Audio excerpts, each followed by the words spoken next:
Alhamdulillah, alhamdulillahilladzi khalaqas samawati wal ardh wa ja'ala adh-dhulumati wan nur, thumma alladhina kafaru bi rabbihim ya'dilun. Asyhadu an la ilaha illallah wahdahu la syarika lah, wa asyhadu anna Muhammadan abduhu wa rasuluhu wa la nabiyya ba'dahu. Allahumma shalli ala habibina wa syafiina wa qurrati a'yunina Muhammad wa ala alihi wa ashabihi al-mujahidin al-qahidin, amma ba'd. Fa ya ayyuhal hafidhun rahimakumullah, usikum wa iyaya bitaqwallah, faqad faza man ittaqa wa qad khaba man ittaba. Wa qala ta'ala: wa idza qila lahum ittaqu ma bayna aydikum wa ma khalfakum la'allakum turhamun. Wa qala aidan: inna Allaha ma'al ladzina taqaw wal ladzina hum muhsinun. Al-ayat sallallahu alaihi. Jami'al hadirin wa sahabatul mu'minin rahimakumullah.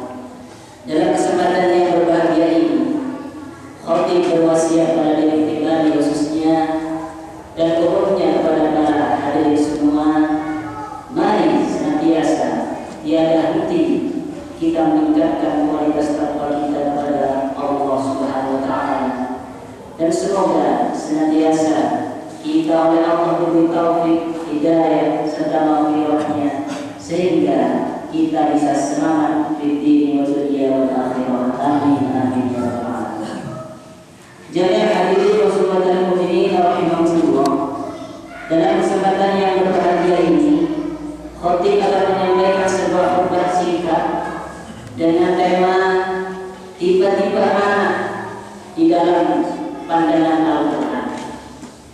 Jami'al hadirin wa sahabatul mu'minin azakumullah. Sebagai latar belakang, Allah Subhanahu wa taala di dalam surat Al-Anfal berfirman: Bismillahirrahmanirrahim. Ya ayyuhalladzina amanu la takhunu Allaha wa rasulah wa takhunu amanatikum wa antum ta'lamun. Sebagai latar belakang bahwasanya Allah berfirman, berpesan kepada kita bahwasanya kita senantiasa diperintah untuk menjaga amanah, tidak mengkhianati amanah-amanah yang diberikan Allah kepada kita. Jika kita berbicara amanah, maka sangat banyak amanah-amanah yang diberikan Allah kepada kita. Di antara nikmat-nikmat yang diberikan Allah kepada kita adalah nikmat berupa anak, berupa keturunan kita yang bisa melanjutkan keturunan, melanjutkan agama, bangsa dan negara. Jami'al hadirin wa sahabatul mu'minin azakumullah. Berbicara masalah tiba-tiba atau tipologi anak, maka tidak lepas dari dua faktor. Yang pertama, faktor genetik atau faktor dari gen atau keturunan. Kemudian yang kedua, faktor monotif, fenotip, yaitu faktor lingkungan. Yang pertama, faktor genetik ini tidak lain adalah karakter, watak dan sifatnya merupakan keturunan dari orang tua yang melahirkan. Ibarat pepatah Jawa, yaitu pohon buah jatuh tidak jauh dari pohonnya. Dalam pepatah Arab, ma fil adna fil aba, ma fil aba fil abna. Apa yang ada di orang tua itu pasti terkandung di dalam anaknya itu sendiri. Oleh karena itu disebut genetik.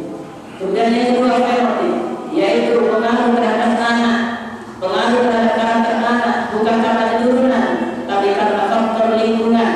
Bisa dari faktor pendidikan, faktor bergaul, bahkan dari masyarakat itu sekalipun. Nah, dengan kita mengetahui jenis-jenis atau faktor-faktor yang menyebabkan perubahan karakter anak, maka kita harus mengetahui tipologi atau tipe-tipe anak di dalam Al-Quran.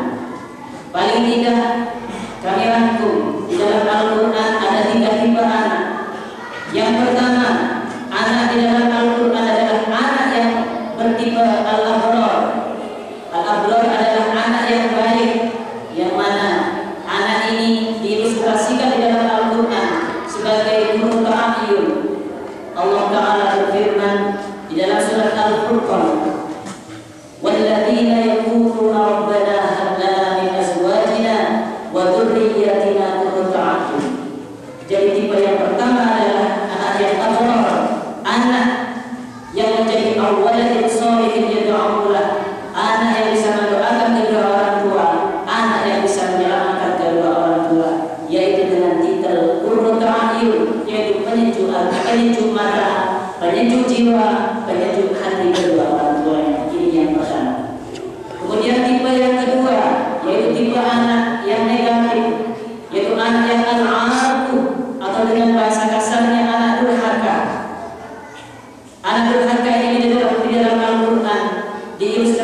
sebagai al-adu, sebagai musuh.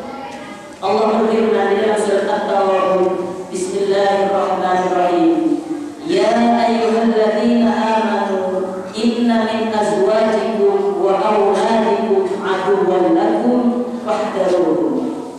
Jadi anak merupakan, jika tidak dapat mendidik dengan baik, maka bisa menjadi musuh. Sering kita lihat di televisi, anak membunuh orang tua, bahkan kadang anak menyentuh ibunya sendiri. Itu kita lihat sehari-hari yang menghiasi televisi kita. Bahkan mungkin di antara masyarakat kita, bahkan mungkin di keluarga kita sendiri terjadi seperti itu. Jadi ini anak yang bertitel adu, anak sebagai musuh. Kemudian masih anak yang negatif, yaitu anak yang bertitel muhlik, yaitu anak yang merusak atau al-halak. Allah berfirman di dalam surat Al-Munafiqun, Bismillahirrahmanirrahim. Ya ayyuhalladzina amanu la tulhikum amwalukum wala auladukum an dzikrillah. Jadi anak juga bisa melalaikan kita dari mengingat kepada Allah Subhanahu wa taala. Kemudian yang ketiga, ini adalah tipe-tipe anak yang relatif. Jika kita sanggup mendidik dengan baik, maka akan baik pula anak kita. Tapi jika kita tidak bisa mendidik, maka anak tersebut akan menjerumuskan kita. Anak yang relatif ini adalah anak yang bertitel az-zinah atau perhiasan. Ali Imran ayat 14, Zuyyina lin-nasi hubbush syahawati minan nisa, bahwasanya anak bisa juga hanya sebagai perhiasan. Kita pikir saja jika perhiasan itu ada pasti indah, tapi ketika perhiasan tersebut dicabut oleh Allah, maka keindahan tersebut, perhiasan tersebut akan sirna pula. Kemudian masih dalam golongan anak yang relatif adalah anak sebagai fitnah. Di dalam Al-Quran surat Al-Anfal Allah berfirman, wa'lamu annama amwalukum wa auladukum fitnah. Bahwasanya Allah Subhanahu wa taala menjadikan anak bukan hanya sebagai perhiasan, tapi juga sebagai fitnah. Fitnah di sini diartikan sebagai cobaan. Kadang anak itu menggoda kita, bahasa istilah Jawa yang bodoh, kadang baik juga kadang buruk. Jika kita beruntung, maka anak tersebut bisa baik. Tapi jika kita salah pilih, maka anak tersebut justru akan balik menghantam kita, akan memusuhi kita. Jadi hadirin muslimin mukminin azakumullah, dengan kita mengetahui tipologi anak tersebut, maka jalan keluarnya seperti apa? Jalan keluarnya sebagaimana dipesankan Rasulullah SAW, sebagaimana disabdakan, hakul walad ala walidihi, termasuk hak anak atas orang tua. Berarti kalau hak anak itu berarti kewajiban orang tua.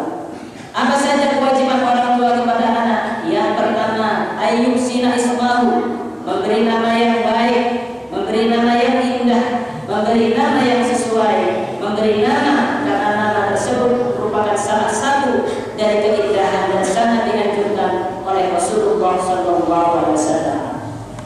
Kemudian yang kedua, wahsinu adabahu. Kemudian perbaikilah pendidikannya, didiklah dengan baik, didiklah dengan ilmu yang seimbang. Dalam arti ilmu agama mantap, ilmu umum juga tidak ketinggalan, sehingga timbul balance antara ilmu agama dan ilmu umum, sehingga dalam mengarungi era dunia yang semakin globalisasi ini, bukan hanya memiliki sayap satu, tapi bersayap dua, memiliki ilmu agama yang mantap dan juga memiliki ilmu umum yang modern.